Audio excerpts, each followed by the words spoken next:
Hello, and welcome to Why Wars Happened, a weekly history podcast where we talk about what led to war in history.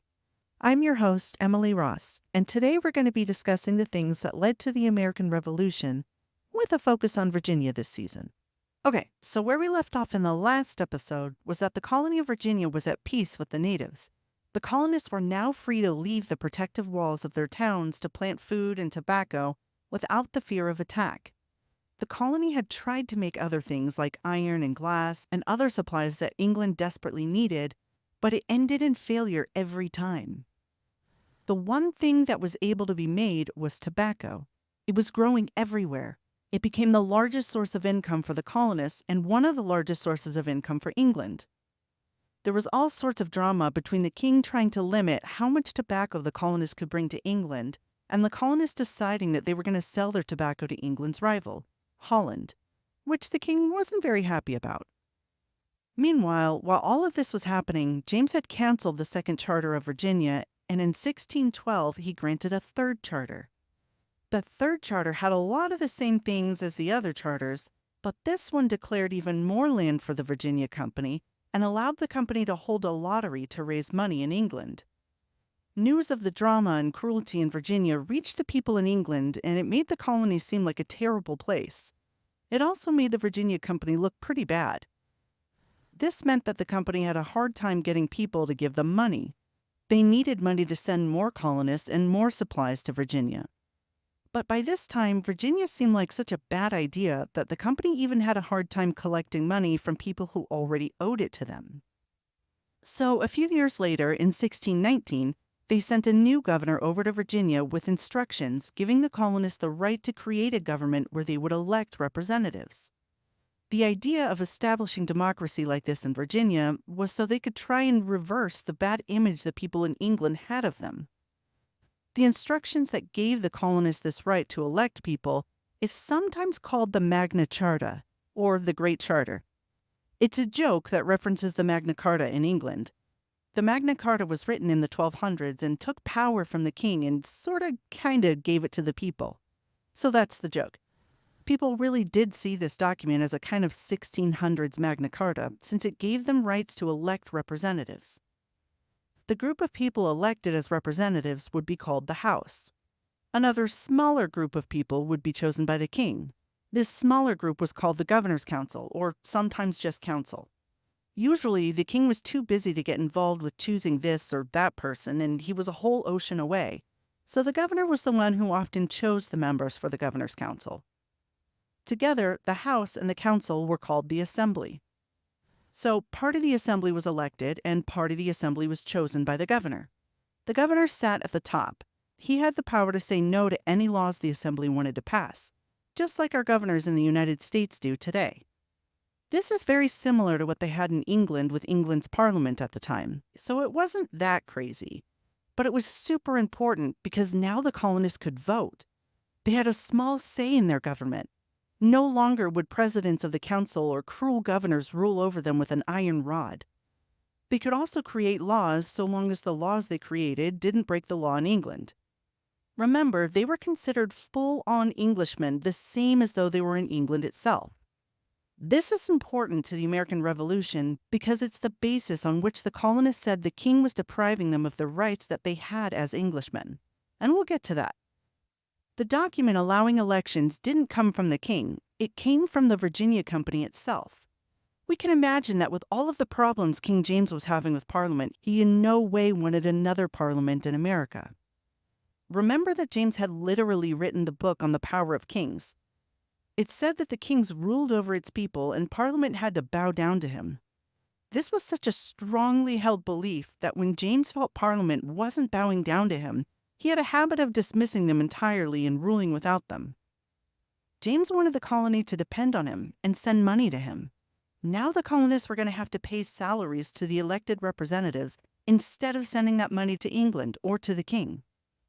But even though the Virginia Company had to answer to a powerful council in England and to the king, the company had the power to control rules, laws, and how the colony was governed, just so long as they didn't break English laws.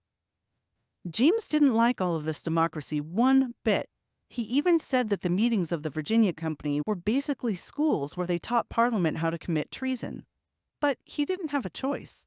The charters clearly stated in black and white that the king had granted this power to the company. No take-backsies. One of the things the Third Charter also gave to the Virginia Company was the power to hold meetings 4 times a year where everything having to do with Virginia would be discussed. The leader of the Virginia Company was a man named Edwin Sands. He strongly and loudly advocated for civil rights and democracy wherever he went. This was widely known about him.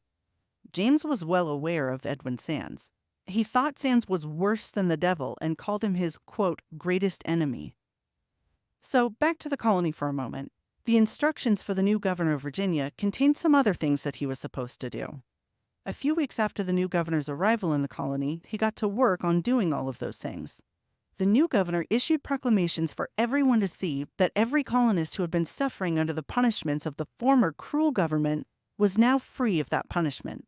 And all of the cruel laws enacted by that former governor were now canceled. Every colonist was to be governed by the laws of England, and we're basically going to hold elections and get a better society set up here.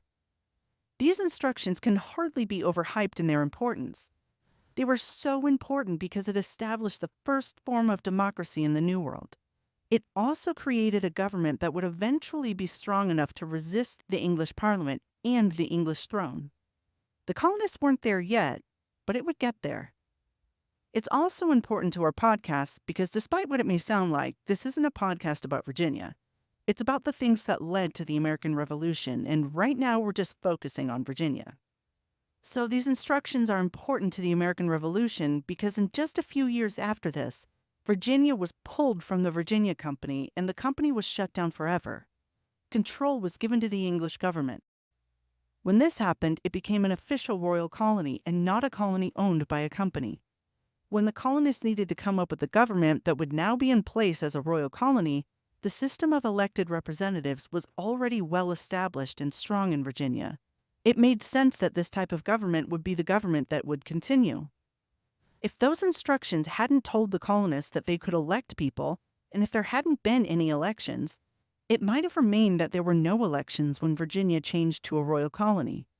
England might have just continued letting the governor and his chosen assistants rule over them. Even though the Virginia government wasn't at the point of resistance yet, they immediately got to work asserting their power. One of the ways they showed their new power was in a famous story, at least among Virginia historians. Remember that old council that was the first form of government that Virginia had? They descended into Lord of the Flies and nearly everyone starved to death because the council was so bad at managing Jamestown. Well, one of those council members was a man named John Martin. When he left the council, he was given 80,000 acres of land as a kind of thank you for your service. When he was given this land, he also got an extra special, super cool thing with it.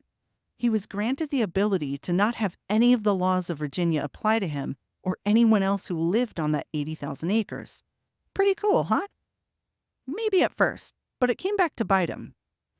Now, elections were being held where representatives were elected from each area of land in Virginia, just like today.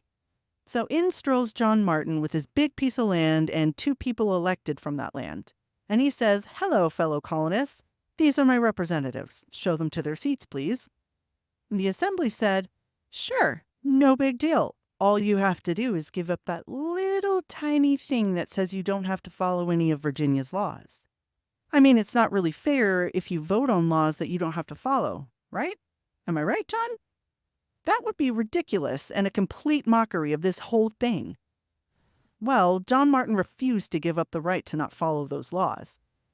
The assembly wasn't about to let this kind of thing happen, especially not while they're just getting started. So they refused to let his representatives be part of the assembly. And that's the end of the story.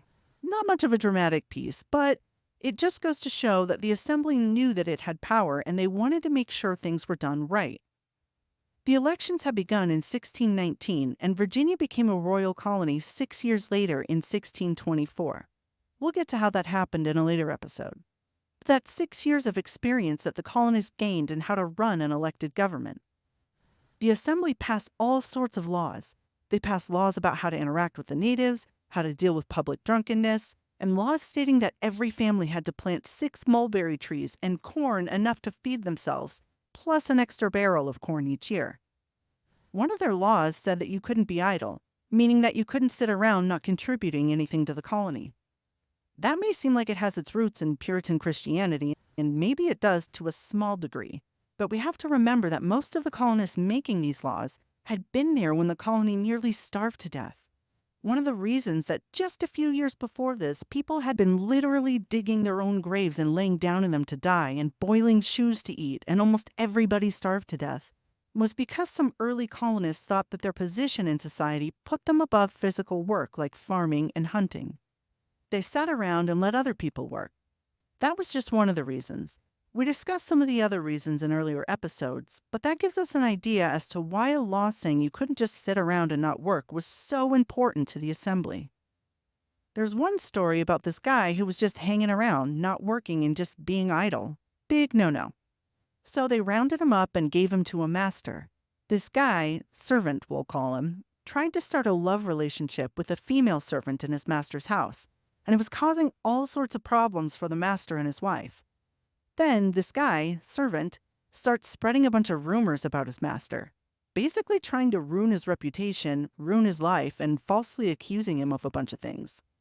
So the master goes to the assembly, and we can actually read about what happened because they wrote everything down that was decided. The assembly found that the servant was a liar, and everything the master complained about the servant doing wrong was true. As punishment, the assembly decided that the servant was to be placed in stocks and his ears nailed to a wooden board behind him for 4 days.